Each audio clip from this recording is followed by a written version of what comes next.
Hi, and welcome back to our final subcase for the Australian session on the human rights impacts of unconventional gas, subcase number 5. This subcase is about the cultural and social impacts of the industry. Specifically, we're dealing with the impacts on communities, social services, roads, housing, property values, and relations among neighbours. So what I've developed following is the same as previously, a list of issues that I've summarised that are associated with this case. But there is a lot of nitty-gritty and very specific issues that apply to individuals and your personal experience. And we would love for you to provide your personal testimony about how this industry has impacted you in specific to this subcase. So generally, we're looking at the types of things here where there's been physical or economic effects on families that are attributable to exposures associated with this industry. They're evidence of health or well-being of families, including economic well-being, where there's been adverse effects. People who are unable to work because their place of work is located in or near or usurped by the industry. And landholders who have been discriminated against in terms of their lifestyle, their home and their work not being considered, or the means of their work being removed, or the means of passing on a portion of their business to their children. Generally, this industry represents a highly complex set of problems, and it's marked by competing interests and incomplete knowledge and consequences. In the words of another, these challenges are sometimes termed wicked problems. It's the transformation of place and people. The transformation of the rural landscape into an industrialised gas field profoundly changes the lives of the people who live there. But the gas experience is not necessarily stressful and is not seen as undesirable by everyone. It just depends on your perspective and whether you are a gas field winner or gas field loser. There are people who profit from the gas mining and they tend to consider it a good thing. If they profit enormously, they think it's a very good thing. And company executives, shareholders and employees see gas mining as their livelihood. The economic benefits ripple out to contractors, hoteliers, accommodation providers, sex industry workers, drug dealers, some property owners, and a few others who benefit financially. It's the people who are threatened by or who suffer losses or injuries from the gas field development who are most at risk of developing symptoms of emotional distress and physical health.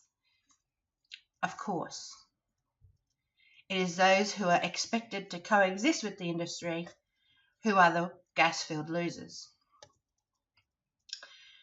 So what happens when you ask the people who are exposed to this industry and expected to coexist? This is an excellent summary of the way in which the industry leaves individuals. So this is a direct quote from a submission given to the Gas Mine Inquiry.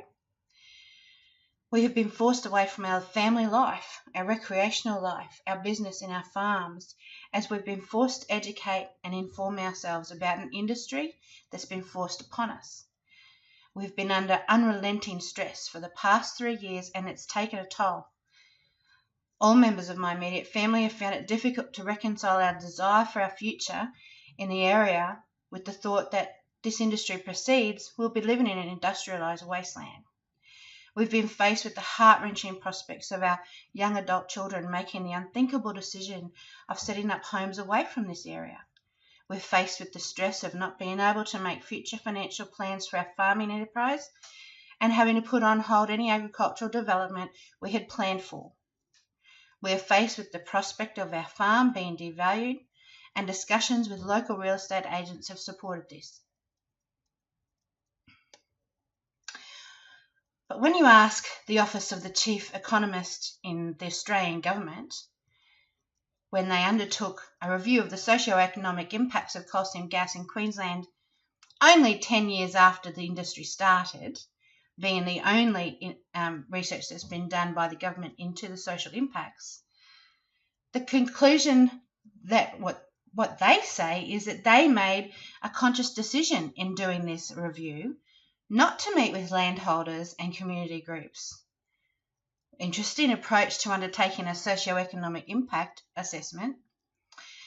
However, the conclusions of the report were the same as it began, and the picture on the cover tells it all. It was all about how the benefits of the industry must far outweigh any pesky impacts. So yet again, there's no concrete steps to address or acknowledge the real social and health impacts of the industry.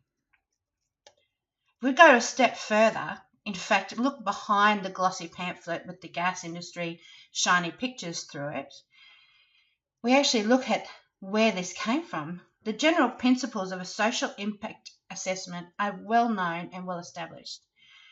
Ideally, a social impact assessment is about creating a participatory process, a deliberative space to facilitate community discussion about the desired future, acceptability, likely impacts, and proposed benefits, and community input into the process. So there can be a negotiated agreement with a developer based on free, prior, and informed consent, a basic human right. But here we are undertaking, Australian government undertaking their first social impact assessment of this industry 10 years later, but not wanting to consult the landholders or the community in the process. In fact, in 2013, it was a political agenda to cut the red tape for major resources to proceed in the state, which included modifications to the Queensland Social Impact Assessment Policy. That, again, the red tape and the razor gang resulted in reducing what were fairly prescriptive guidelines for social impact. And it turned what was broad examination of social impacts into a scope of assessments that only consider the high-risk impacts and use outcome-focused measures, not the prescriptive conditions that there were before. So basically, once again, the government policy, and in this case the social impact assessment, has been portrayed as an obstacle to the expansion of the resource industry. Of course, we've also learnt that booms also bust, and what was proposed to be an $800 million per annum plus thousands of permanent jobs and boom time economic prosperity across specifically the Surat and Bowen basins, well, the outcome was a bust within just a few short years. So what was left was insufficient communication between the industry, the Australian government, the state government and the local government, and then the business investors. There was no real understanding of what the timeframes were for the development of the industry and infrastructure, and so the development phase was completed well before the expectations of the investors and well before their investments were realised. So those towns are now experiencing very significant downturns in business, massive changes in population and demographics. Businesses are collapsing, closing down, and there is a significant level of social disruption. And that term can't come close to describing the reality of that, what it's like to live through that social disruption. And this is a boom and bust cycle, and it's left a significant financial and social cost in our communities. Mental health. Well, there is emerging evidence of very negative mental health effects on farmers from coal seam gas extraction. Not just farmers, but those who live in the rural amenity. And Methuen Morgan and his cohorts undertook an assessment of this very specific aspect. They examined the contribution of coal seam gas extraction to the global stress burden and mental health of 378 Australian farmers. It was very significant findings. They found that farmers off-farm CSG concerns and on-farm CSG concerns correlated significantly with those who reported high levels of depression, anxiety, and stress. And the outcome of that was that when they further analysed the data, they categorised farmers into 4 distinct segments based on their overall stress profiles. Farmers were either non-stressed, financially stressed, CSG stressed, or globally stressed. So CSG had in effect become its own form of distinct stress within the population in the rural area. So farmers in the CSG stressed and the globally stressed groups exhibited clinically significant levels of psychological morbidity. That is a significant finding from very grassroots and detailed study. The traditional owners of the land. Mining and coal seam gas production have a range of impacts on the traditional owners of the country, their native title rights and interests, cultural heritage, and it's often irreversible. Despite this, traditional owners have consistently been unrepresented and under-acknowledged in the development of any assessment and approval process. Effective and genuinely representative involvement in these approval processes has to be vital to maintaining, strengthening, and transmitting to future generations the traditional owners' history, their beliefs, and their traditional laws and customs and the spirit of the people. And the extent and depth of the impact of the government's actions and the industry on the Indigenous aspect is an entire area of assessment in its own right, and it really requires the story to be told by the First Peoples. Another interesting aspect to this social side of the impacts of this industry is insurance. So there was here in a particular example, the Land newspaper undertook a little study on insurance aspects of this industry, and they contacted multiple insurance brokers, 3 major insurance providers, but none of them could identify a product that would insure against the potential CSG contamination for a farmer. The Sydney-based environmental insurance specialist was the only insurance broker who was able to confirm there was a lack of insurance covering the sector, which included farmers, the explorers, and the Indigenous landowners. This actually flows through into another aspect of the farming business, which is the animal health assurance implications for farmers. Their responsibility to confirm and assure that animal health and that the product is chemical and contamination free rests with the farmer. So a gas industry setting up business in the office of the meat producer has serious implications for that farmer. And the answer to this sticky question is yet to be provided. The only investigation into this serious concern was by the MLA, and the results of which were never shared. So after being handed their legal advice, the peak body was asked not to share that advice for reasons of legal professional privilege. So the details and the extent to which the social and the cultural impacts of this industry are far and wide, and it's so great that it's very hard to summarise with any detail in this sort of circumstance. But I've listed here a bunch of general dot points that might help you consider how this industry has impacted you in this particular subcase. So the documented effects of people living in close proximity to unconventional gas includes distress related to concerns about adverse health, costs associated with environmental damage, declining land values, increased stress and disturbed sleep patterns, concerns resulting from noise, air and light pollution.